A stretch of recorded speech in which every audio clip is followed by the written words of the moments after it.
quero convidar você nessa hora a abrir a sua Bíblia no texto de Josué. Josué, no capítulo 24. Josué, capítulo 24. Amém, irmãos? Josué, capítulo 24, versos 14 e 15. É o último capítulo do livro.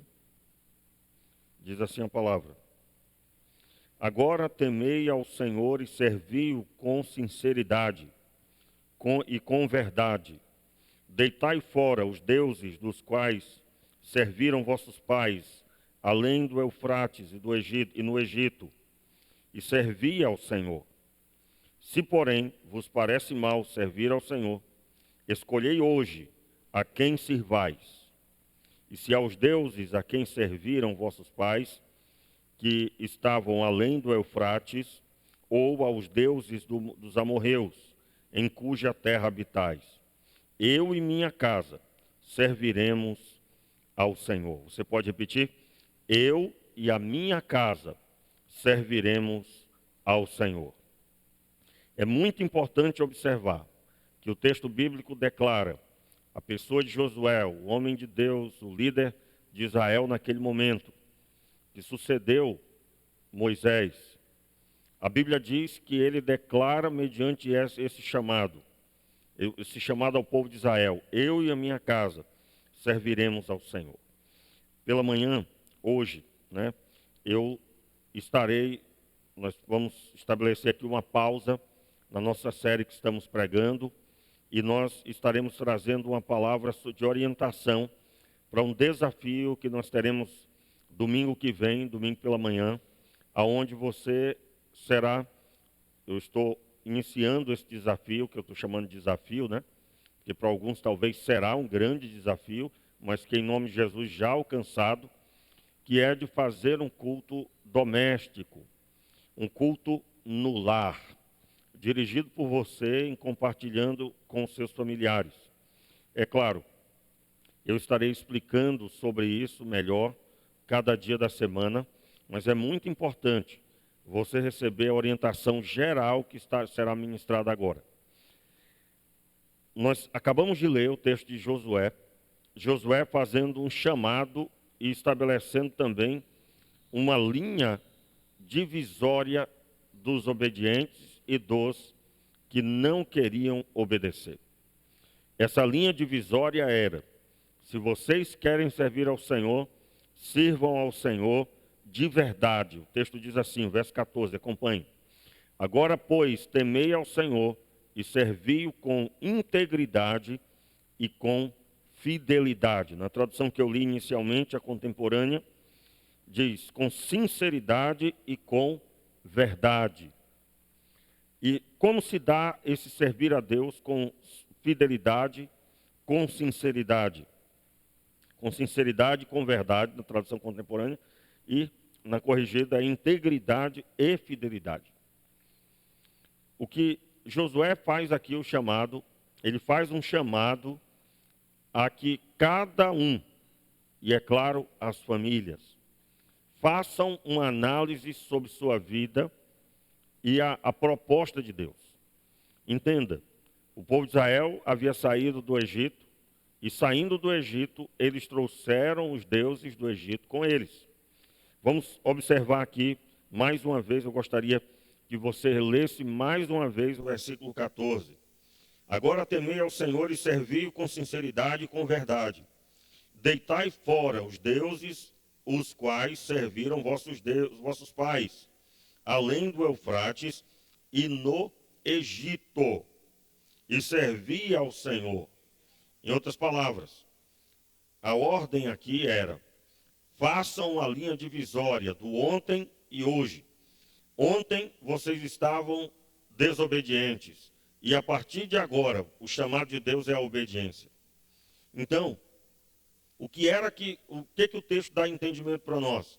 Que eles mesmo ali, diante do Senhor, ainda tinham outros deuses no meio deles. E ele faz esse chamado dizendo mais claramente, versículo 15, se porém parece mal servir ao Senhor, entenda, se parece mal servir ao Senhor, né? Servir ao Senhor, escolhei hoje a quem sirvais. Eu quero começar, né, com esse texto bastante contundente, deixando claro o seguinte: nesse momento, diante desse chamado que eu acabei de fazer, aqueles que têm receio de abrir a Bíblia, de reunir seu lar, ou talvez porque não têm o costume de fazer, não estão acostumados a fazer, certamente já colocaram empecilhos no coração. Porque, infelizmente, irmãos, existem pensamentos, leis firmadas, pessoais, onde a pessoa, há quem diga que isso é uma verdade limitante, né? Uma lei limitante. A pessoa tem o seu jeito de lidar, a sua forma de ver as coisas, e ela, quando olha para si mesma, ela não consegue se ver reunindo a família para buscar Deus. Ela não consegue se ver oficializando um culto em sua casa, um momento de cultuar ao Senhor no seu lar, porque ela já entendeu, já estabeleceu o pensamento de que culto é na igreja, culto é na reunião com todos os irmãos. E aí, nessa manhã, o que eu senti no meu coração de trazer para você é um desafio. Nós estamos vivendo um período onde todos oficialmente estão em casa. É claro, aqueles que precisam sair para trabalhar, saem com cuidado, com absoluto zelo para com os cuidados, mas sempre, ao chegar em casa, a sensação é de que ninguém vai sair à noite, que ninguém deve ficar à toa por aí, mas sim sempre buscando cuidado com a saúde. Nós estamos ainda em quarentena, ainda quarentena diversificada em muitos lugares, alguns lugares mais liberados, outros não, como é o caso aqui em Angra dos Reis. Recentemente o decreto foi aliviado, né? A quarentena foi aliviada para uma abertura, de certa forma, até um limite, mas esse ambiente de cuidado com a saúde permanecerá. O entendimento, eu quero só lembrar a você uma coisa, por exemplo, aqueles que acompanham as notícias. Lá na China, quando o vírus eclodiu, se for observar, o início foi por volta de outubro ou novembro. Outubro, novembro, estourando aí setembro. Isso acontecendo nesse período, oficialmente, basicamente, janeiro, dezembro e janeiro, já se sabia do caso. E eles só vieram a voltar à vida normal quase um ano depois. Praticamente 11 meses, se você for contar direitinho. E esse voltar ao normal, ainda assim, sob observação. Se você for implantar esse mesmo período de tempo para o Brasil, que aproximadamente 11 meses, quantos meses nós já enfrentamos? Quantos meses? Vamos colocar aí, foi o meio de março, o final de março que tudo começou, né? Fechou as coisas, o comércio, que houve oficialmente uma pandemia instalada e oficialmente uma quarentena. Você coloca o mês cheio, abril, maio, nós estamos em junho. Nós ainda estamos para completar, basicamente já completando o terceiro mês. Se a regra for semelhante à China, em período, no que diz respeito ao começo e o final da quarentena oficial, nós temos quantos meses pela frente? Quantos meses, irmãos? Se formos colocar aí 10 meses, falta quantos meses para voltar à vida normal? Quantos meses? Falta 7 meses para voltar à vida normal. E aí, meu irmão, eu, pastor Renato, tenho refletido sobre essa realidade que toda semana nós crentes que temos fé em Jesus, estamos sempre orando, crendo que isso daqui a pouco vai acabar. E se for olhar por essa ótica, nós deveríamos mudar a nossa oração, pedindo a Deus que Deus nos fortaleça para enfrentar essa situação o tempo que for preciso. Os irmãos estão entendendo? Quantos estão entendendo, digam amém. Então, entenda bem, eu quero pegar aqui o princípio da igreja perseguida. Ontem foi feito uma live, né, pelo Ministério de Missões, a instituição da nossa denominação Missões Mundiais, onde o tema principal foi a igreja perseguida. Inclusive a pastora Vanessa participou mais diretamente das lives, né, que foram feitas pelo Zoom, com várias pessoas e os missionários em lugares onde a igreja é perseguida. Esses missionários, só se ouvia a voz deles, eles não poderiam aparecer porque justamente onde eles estão é um lugar onde o evangelho não é liberado. Eles pregam o evangelho vivendo Jesus, porque não podem pregar Jesus. Alguns têm um trabalho oficial, a maioria deles, aliás, tem um trabalho oficial com pessoas, seja na área do esporte ou seja na área da recreação com crianças refugiadas, mas eles não podem pregar o evangelho, não podem. Ainda que um ou outro saiba-se que ele é um cristão, mas ele não pode fazer nenhuma proposta pregando. E o que se ouviu ontem, né? Eu ouvi o nosso secretário de Missões Mundiais, ele contando a história de outros muito mais perseguidos, como por exemplo, um testemunho que ele contou de um que foi expulso da sua casa, da sua família, do seu contexto, porque se converteu a Jesus. Família toda muçulmana, e ele não pode ter contato com ninguém da família, ele não se encontra mais com eles, senão teria sido morto. E aonde, inclusive, a sua mãe fez uma ligação telefônica para o filho, certamente ela estava sendo monitorada, porque ela recebeu a visita das autoridades, e ela foi seriamente punida, porque falou com o filho. Foi agredida, foi espancada pelas autoridades locais, que proíbem terminantemente qualquer contato com cristãos. O evangelho não pode ser pregado, somente a fé islâmica naquele local deve ser pregada. Quero observar que isso acontece em muitos lugares do mundo. E quando abordado, qual o pedido de oração desse irmão? A oração era para ele suportar a perseguição.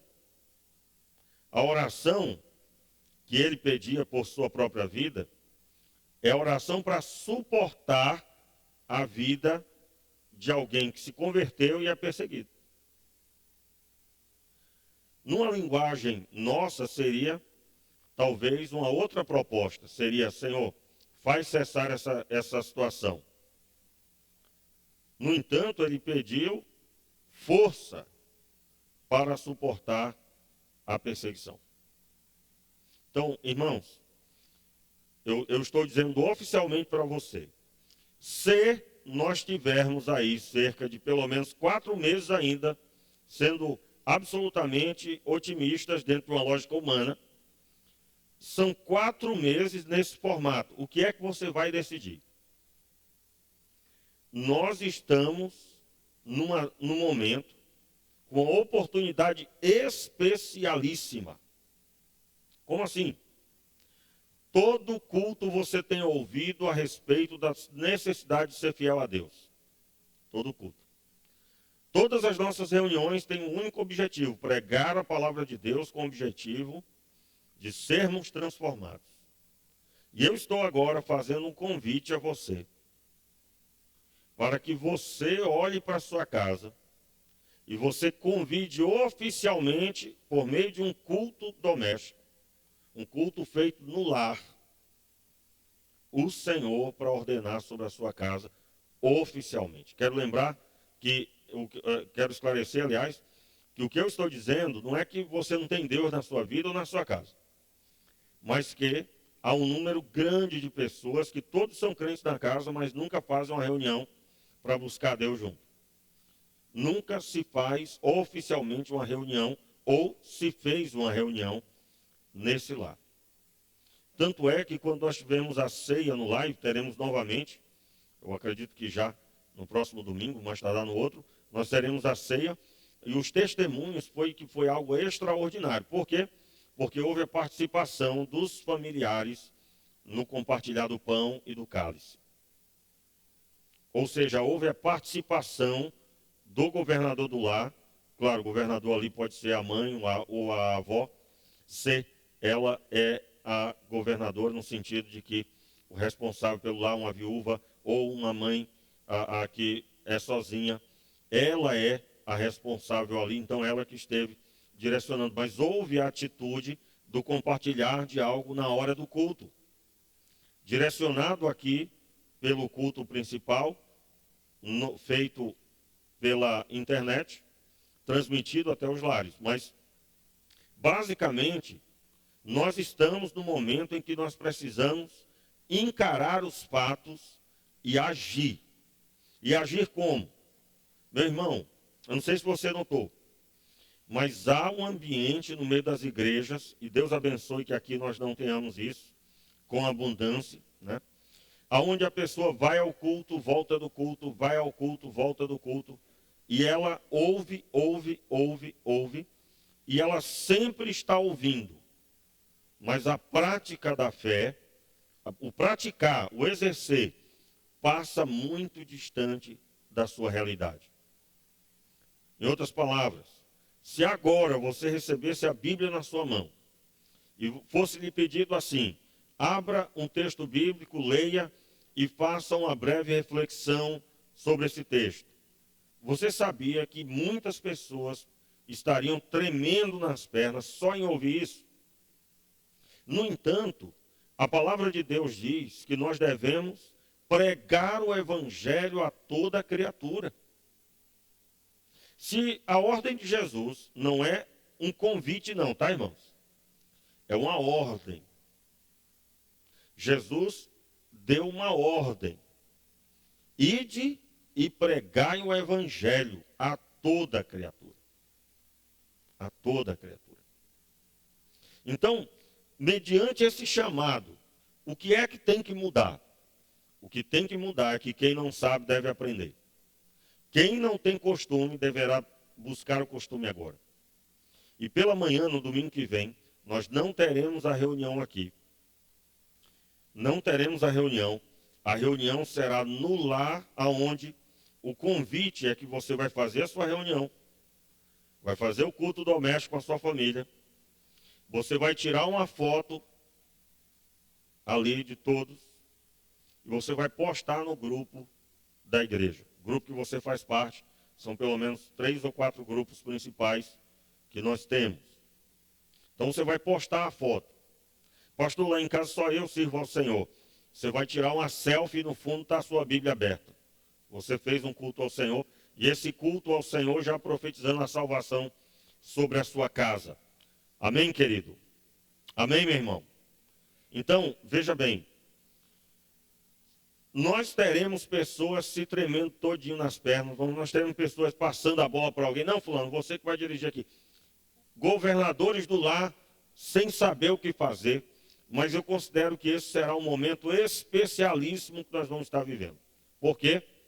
Porque você está sendo confrontado se você ainda vive debaixo de um formato que não é o que Jesus ordenou sobre a sua vida. Eu quero convidar você a abrir agora a sua Bíblia, por gentileza, no texto de Tiago. Tiago, capítulo 1, versículo 15.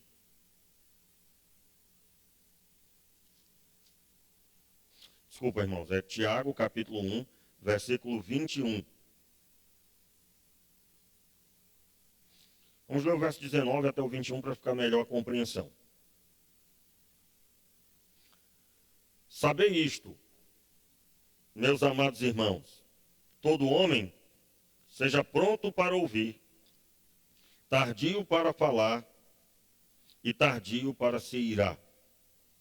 Pois a ira do homem não opera a justiça de Deus. Pelo que despojai-vos de toda impureza e de todo vestígio do mal.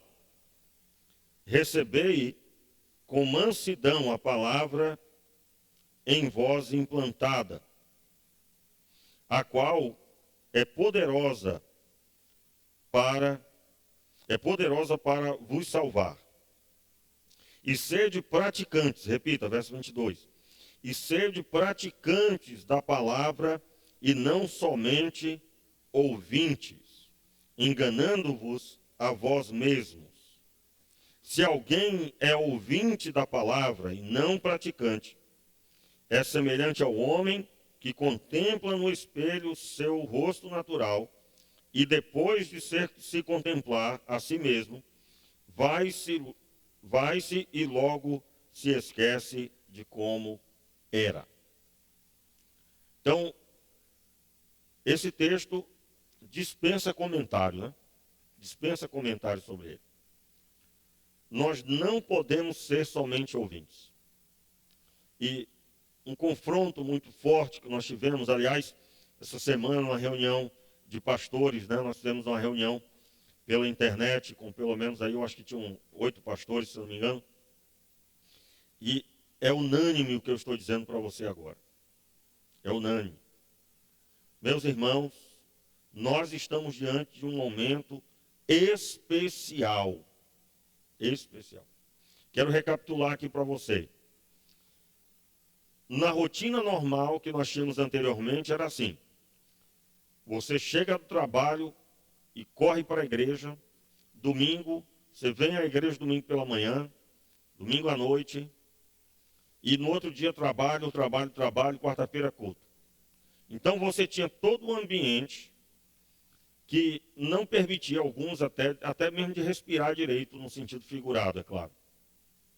Agora, nós estamos, ainda que durante o dia trabalhando, muitos estão trabalhando normalmente, mas há um ambiente muito maior em casa do que em qualquer outro tempo. E o que é que nós vamos escolher fazer em nossos lares? Como que nós vamos enfrentar essa quarentena pelos próximos meses? Como? Nós temos a escolha: vencer os gigantes que nos perturbam no nosso coração, vencer as barreiras, transpassar as barreiras, crescer diante das dificuldades, sanar as debilidades em Deus e convidar o Senhor a vir sobre a minha casa. Nós temos essa oportunidade. E se no seu coração você repudiar tal proposta, meu irmão, você terá que admitir, você é um ouvinte da palavra. Você só ouve. E diante do confronto, você fica até chateado. Eu quero aqui chamar a sua atenção. Eu estou aqui há pouco mais de 15 anos. E eu já vi muita coisa aqui no ministério e também na minha vida cristã, pois eu sou convertido há mais de 25 anos já. Meu irmão, não é pouco o número de pessoas que só ouvem. Não é pouco. Existe até um entendimento, vamos supor, que eu hoje cancelasse o culto agora pela manhã e cancelasse à noite e quarta-feira. Você sabia, eu estou falando do ser humano, tá, gente? Não estou falando sobre as pessoas A, B e C. Estou falando do ser humano. Haveria inúmeras pessoas preocupadas, algumas ficariam sem chão, porque precisam daquele momento de culto. Eu não estou dizendo que isso está errado. Claro, todos nós precisamos do culto, estarmos juntos e ouvirmos a palavra. Faz parte da nossa caminhada. Mas eu estou falando especificamente sobre aquele que utiliza do culto para dizer a si mesmo que está servindo a Deus. Ele entende que participar do culto é servir a Deus. Mas é só isso que faz. Somente participa do culto. Quando alguém está perturbado em casa, não ora. Quando alguém está passando por enfermidade, não ora. Não ora pela pessoa. Não tem comportamento de prática cristã no seu dia a dia. E nos últimos 3 dias, na verdade já há um tempo já, mas mais intensamente nos últimos 3, 4 dias, Deus tem me incomodado com esse assunto. E eu pedi a Deus sabedoria para que Ele me orientasse o que fazer. Meu irmão, em nome de Jesus, o que eu estou propondo vai movimentar a sua vida, vai abençoar a sua casa. Mas eu quero reforçar as palavras aqui que eu acabei de ler, especificamente o versículo 23. Aliás, verso 22. E sede praticantes da palavra, e não somente ouvintes. E aí, sendo ouvintes, faz o quê? Enganando-vos a vós mesmos. Você está entendendo o que eu estou pregando aqui, meu irmão? Quero deixar claro que o que eu estou dizendo já foi dito há mais de 2000 anos atrás. A pessoa que é somente ouvinte da palavra, ela está enganando a si mesma. Quais são as características do ouvinte?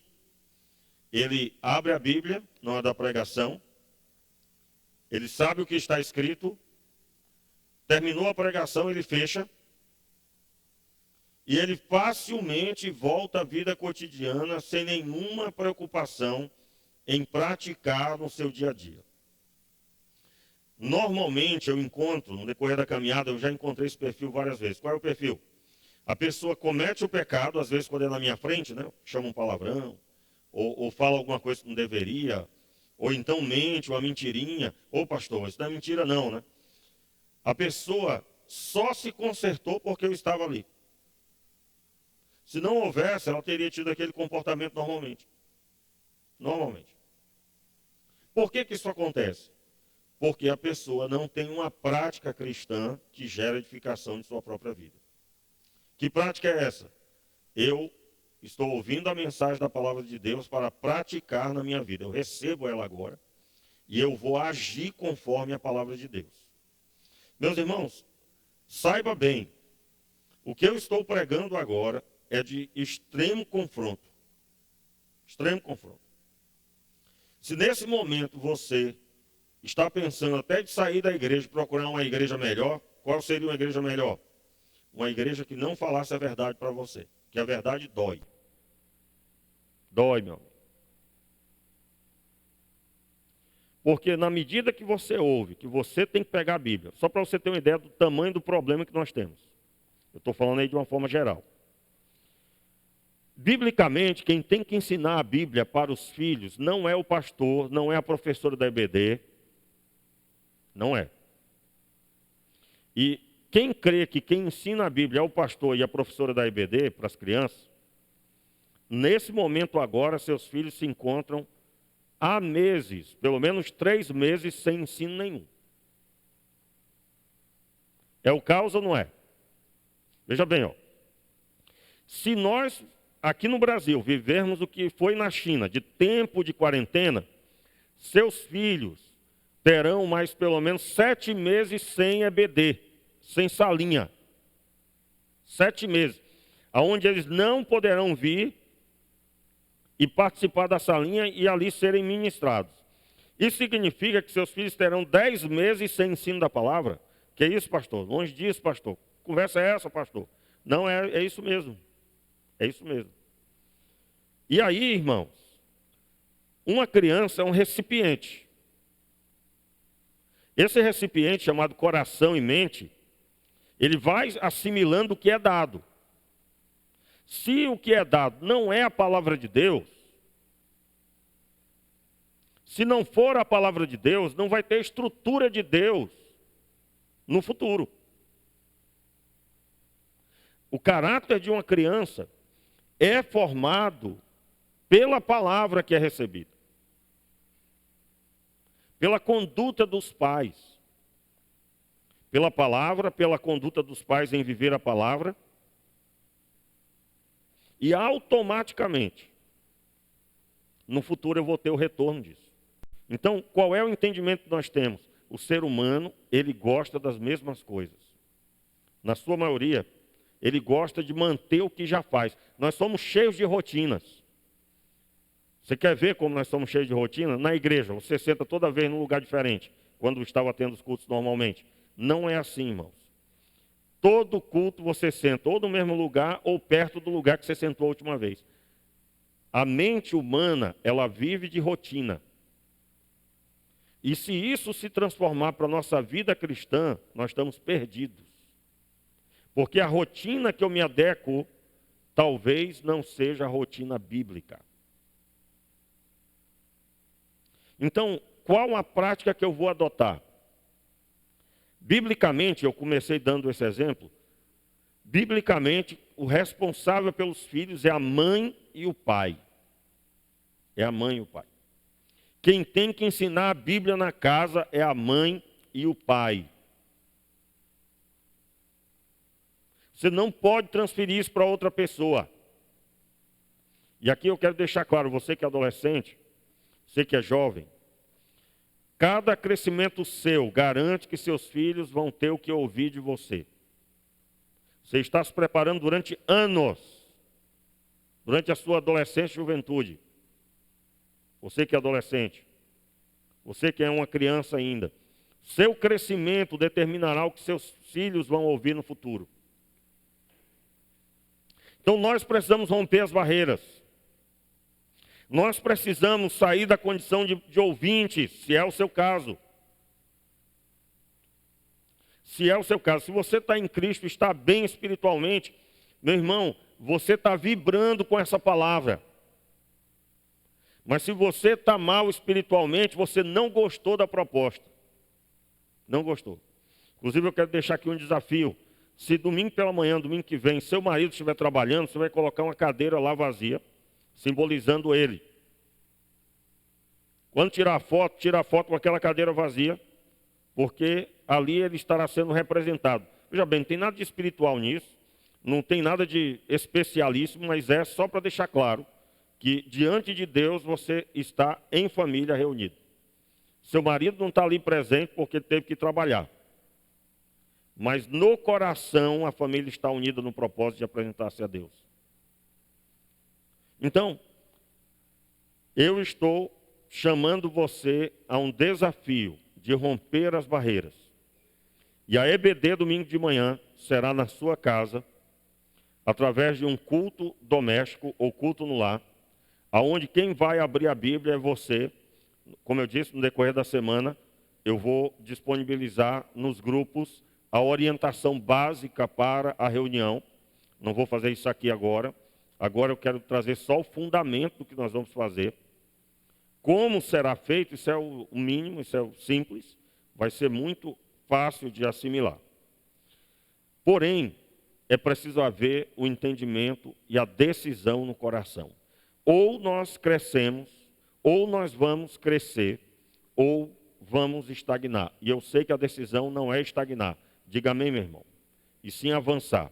Quero lembrar você que o tratamento de choque é necessário. Aliás, quero relembrar aqui, por exemplo, como é que as águias fazem com seus filhotes.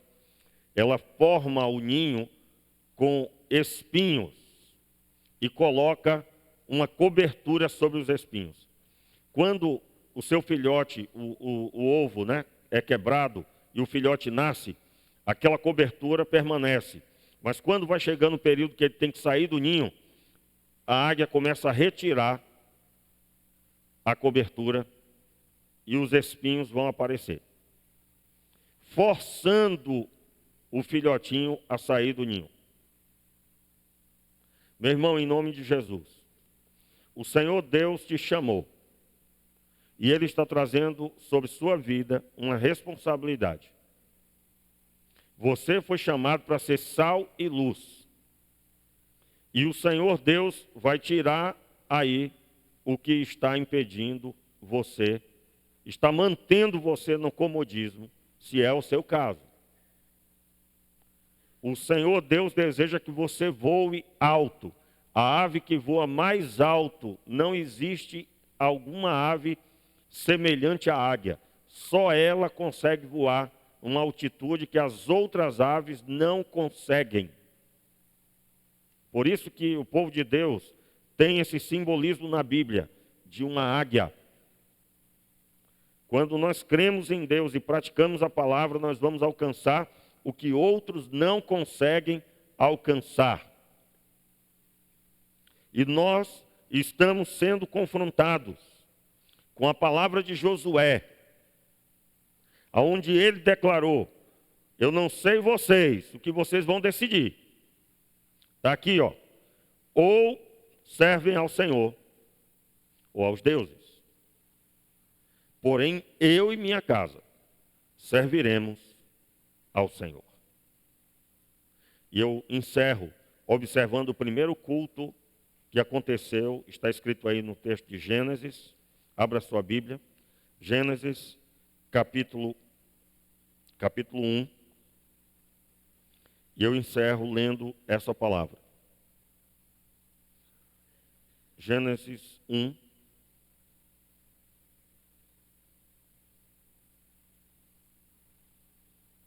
Versículo 26. Então disse Deus: façamos o homem à nossa imagem, conforme a nossa semelhança, domine ele sobre os peixes do mar, sobre as aves dos céus, sobre os animais domésticos, sobre toda a terra e sobre todos os répteis que se arrastam sobre a terra. Assim Deus criou o homem à sua imagem, a imagem de Deus o criou, macho e fêmea os criou. Verso 28, leia ouvindo a sua voz. Deus os abençoou e lhes disse: frutificai e multiplicai-vos, enchei a terra, sujeitai-a, dominai sobre os peixes do mar, sobre todas as aves dos céus, sobre todos os animais que se arrastam sobre a terra. Disse Deus ainda: tenho-vos dado todas as ervas que produzem semente e se acham sobre a face da terra, bem como todas as árvores em que há fruto que dá semente.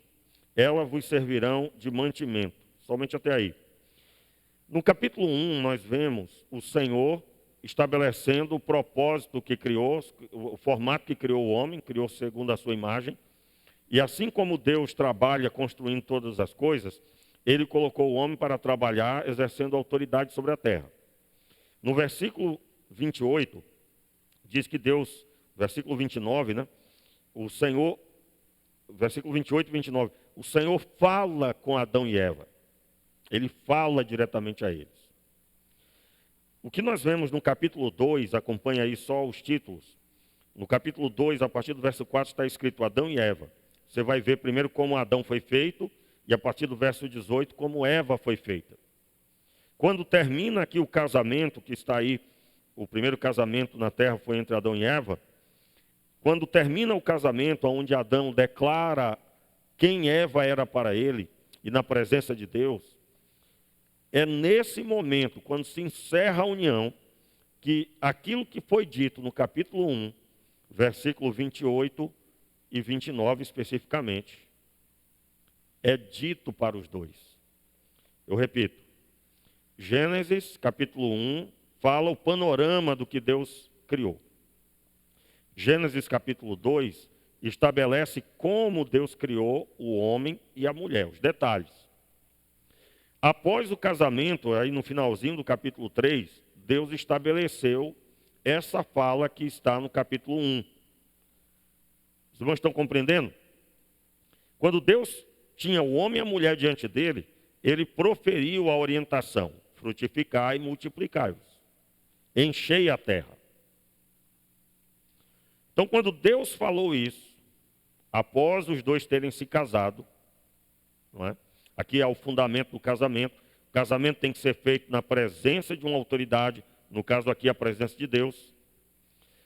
O casamento precisa ser feito onde ambos se unem em uma só carne. Isso tem que ter uma data, tem que ter um dia oficial e diante de uma autoridade. É daqui que nós tiramos os princípios do casamento. É daqui que nós confrontamos que a pessoa não deve juntar-se ou ir morar junto, né? Num português mais comum, aí fulano se juntou, fulano se amaziou, né? Isso não tem um fundamento bíblico.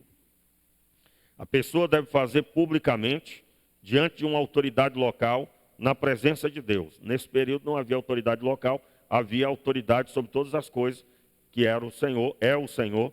E aqui, após o casamento, eles ouvem a orientação de Deus. Daqui nós tiramos um fundamento para o culto doméstico. Veja a semelhança.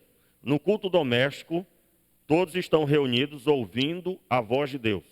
A base do culto doméstico é a leitura da palavra. Depois da semana eu vou falar sobre isso. Como você pode fazer? Alguns vão fazer lendo a Bíblia, cada um vai ler um capítulo. E depois um vai falar alguma coisa do que entendeu. Não importa o formato, importa o princípio. Todos reunidos na presença de Deus, como Adão e Eva estavam, ouvindo a orientação do Senhor e recebendo em suas vidas para a prática da fé. A primeira reunião em família aconteceu e ela deve ser modelo para nós. E eu quero convidar você essa manhã, você que aceita o desafio. Irmãos, eu tenho falado aqui, entenda aí. No último culto até eu falei e não expliquei, né? Quando eu disse assim, fique de pé aí no seu lugar. Por que eu peço estritamente que você fique de pé no seu lugar na sua casa? Porque infelizmente a pessoa está condicionada a um ambiente de lazer, um ambiente onde ela está bem à vontade e a mente dela não responderá conforme ela precisa. Vou relembrar aqui para você uma coisa. Eu li há muito tempo atrás, isso já é bem antigo. Há bom tempo atrás, as pessoas que trabalhavam em casa, que trabalham, agora a moda vai dizer que é em home office, né? A orientação para cada um que trabalha em casa é que se vista como se fosse ao trabalho fora. Trabalho fora, então eu vou me vestir conforme. Por quê? Porque a mente humana entende que ela não está ali em casa se preparando para assistir um filme, ou para dormir, ou para um lazer, um entretenimento qualquer. Ela está com uma tarefa. Então a pessoa, à medida que ela troca de roupa, ou pelo menos uma roupa que ela sairia na rua, não é a mesma roupa que ela usa em casa. A mente humana entende que ali tem um momento diferente do comum do lar. Uma das coisas que talvez você já fez, inventar de orar, acordar para orar e orar deitado. Vai continuar dormindo. Vai continuar dormindo. O que eu faço, pelo menos, a maior parte das manhãs, hoje eu fiz isso, é acordar cedinho, meu amigo. E eu vou direto para o banheiro, direto para o chuveiro. Uma prática que eu aconselho você, se você quiser acordar de verdade. Você está lá deitado, eu vou acordar. Conte até 10. Quando completar o número 10, você vai levantar. Por quê? Todo mundo que faz isso consegue. Por que consegue? Porque você está declarando à sua mente que quando chegar o número 10, você vai levantar. Ah, mas eu ponho despertador e o despertador fica lá, pastor. Espera aí, meu amigo, o despertador está sendo seu inimigo. Eu estou dizendo que você vai contar até 10. O despertador tocou, você vai contar até 10. No 10 você vai levantar, você vai estar ordenando a você mesmo. Por que é que nós crentes não fazemos isso? Porque nós somos absolutamente contra tudo que vai trazer um domínio. Parece que nós entendemos que Deus vai me acordar, que Deus vai fazer por mim o que Ele me ordenou fazer, por ordem dEle. Você está entendendo, meu irmão? Quando estão entendendo, digam amém. Eu creio que aí você está dizendo amém. Você tem duas opções. Você vai ouvir o que eu estou dizendo, faça o teste, você vai depois me falar. Ou você vai continuar do mesmo jeito. E do mesmo jeito, eu creio que não está resolvendo sua vida espiritual.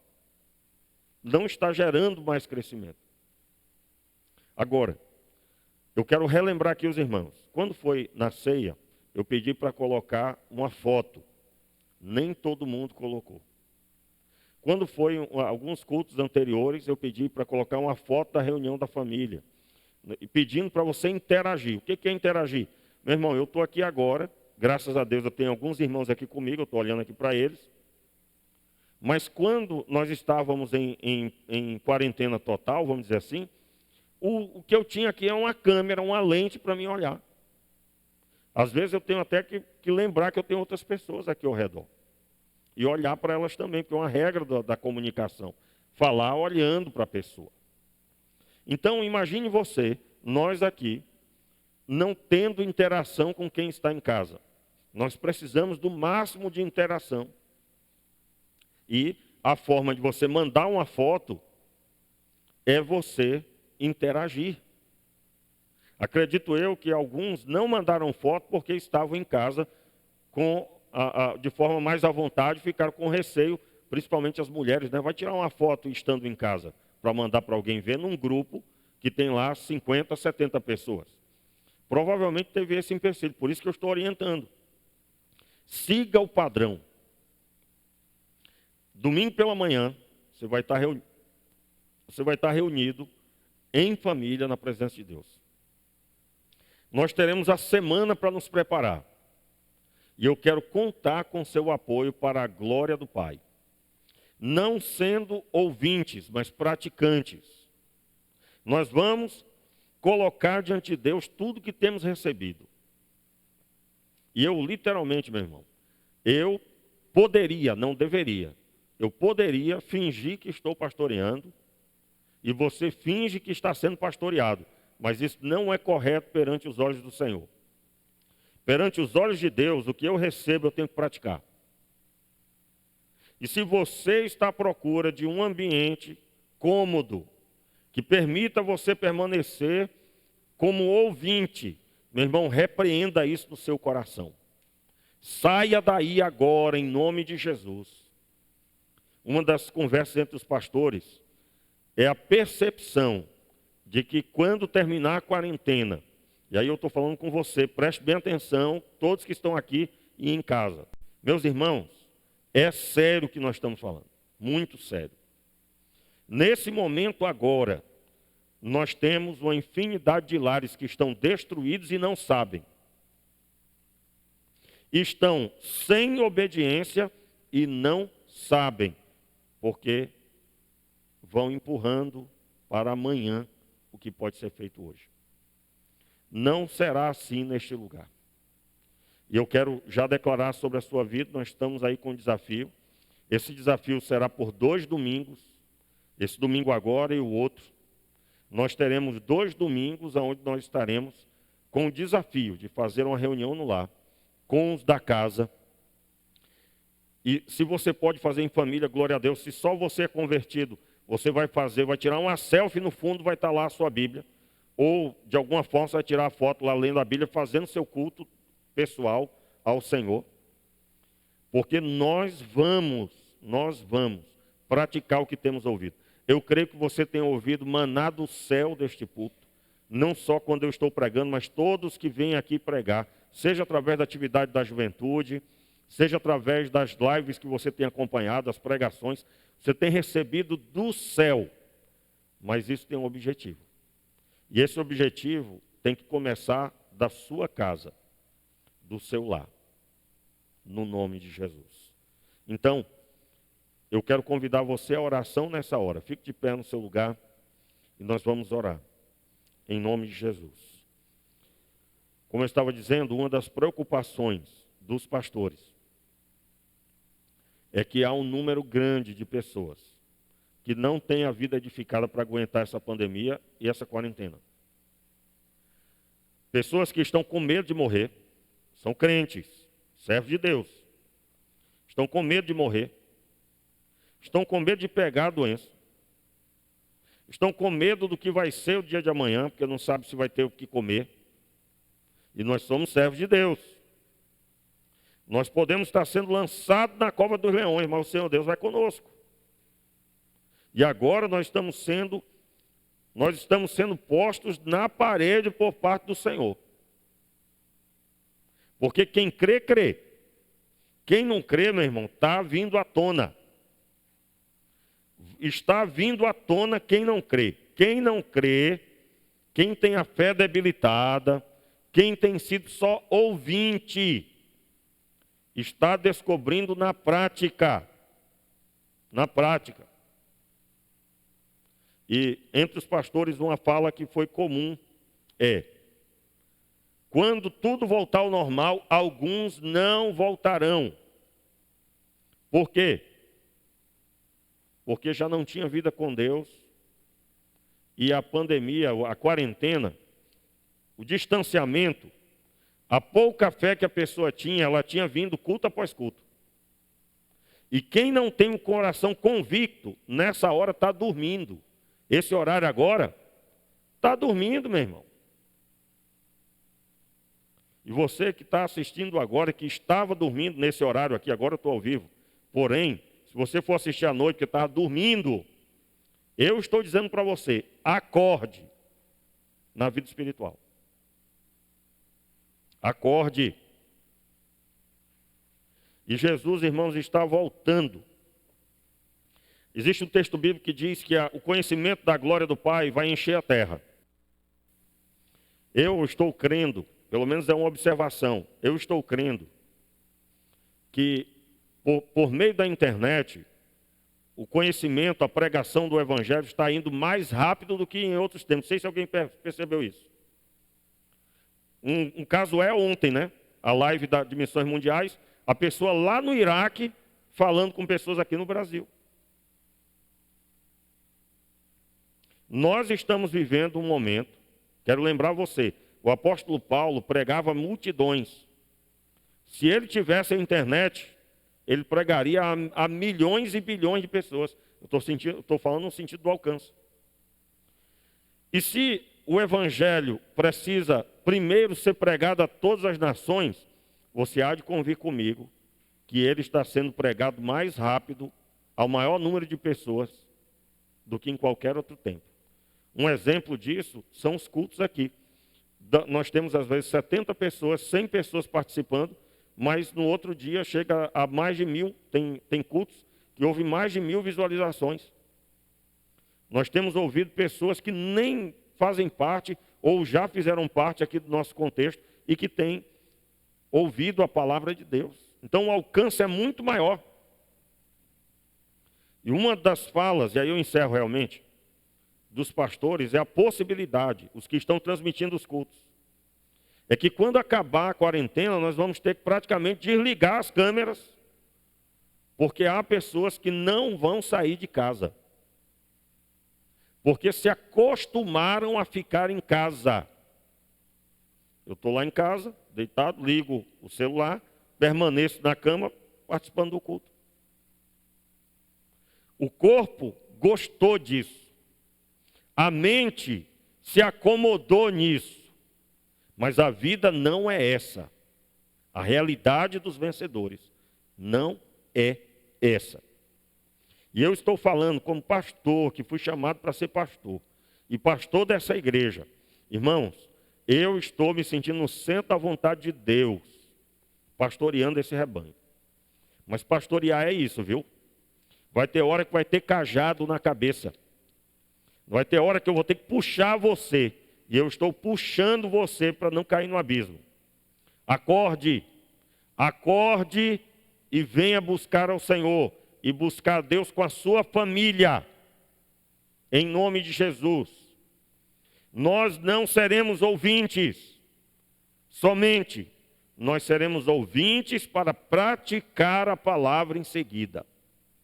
E eu vou pegar tudo isso que eu tenho recebido. Como eu disse, eu creio que você tem recebido muito de Deus aqui desse púlpito também. Você vai pegar tudo isso que você tem recebido e você vai praticar em nome de Jesus. Em nome de Jesus. Feche os teus olhos, vamos orar. Meu Pai, em primeiro lugar, eu quero te agradecer, Senhor, pela tua misericórdia para conosco, pelo teu amor para conosco.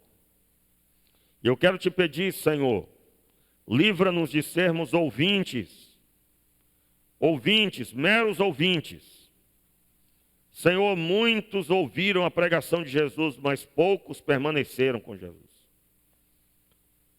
E no dia da sua crucificação, só um permaneceu ao pé da cruz. Senhor, livra-nos disso, Senhor. Livra-nos, Senhor, de sermos poucos, firmes em Ti. Mas sim, Pai, sejamos uma multidão de fiéis. Fiéis ao Senhor genuinamente. Com quarentena, sem quarentena. Em meio à pandemia ou quando ela tiver passado. Senhor, tem misericórdia de nós.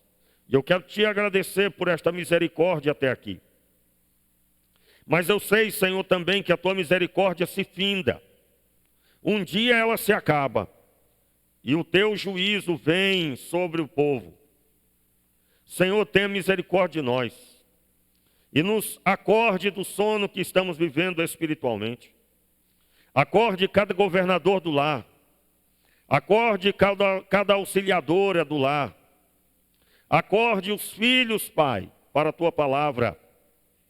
Acorde esta juventude, meu Deus. Meu Deus, tem misericórdia. Tem misericórdia, Pai. E nos faça, Senhor, instrumento nas tuas mãos. Dirige as nossas vidas, Senhor. E sobre este desafio, Senhor, que eu fiz para aplicar no domingo pela manhã. Domingo que vem pela manhã. Meu Pai, abençoa de forma que em cada lar se reúna o teu povo. A tua igreja espalhada pelos lares. E famílias sejam edificadas. Pessoas que até aqui só ele se converteu. Seja, Pai, instrumento para a salvação. Meu Deus, entre nos lares, Senhor.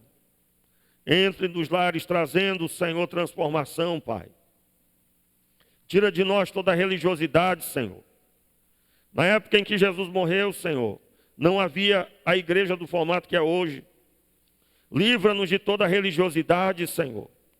E a essência do cristianismo, que é Jesus em nós, apareça, Senhor. Que a essência do cristianismo apareça, Senhor. Que é um relacionamento com Deus por meio da vida de Jesus em nós. Apareça de verdade, Senhor. Pai, nesse momento há muitas pessoas que não têm esperança e que o Senhor deseja nos usar para alcançá-las. Tem misericórdia, Senhor, e nos dê a oportunidade de participarmos da tua obra preciosa. Eu oro ao Senhor, Pai, entregando nas tuas mãos cada um daqueles que o Senhor sabe nesse momento a dor que está enfrentando, a situação que está vivendo. Tem misericórdia, Pai. Tem misericórdia, meu Senhor. E ajuda-nos, Pai. Em nome de Jesus. Amém.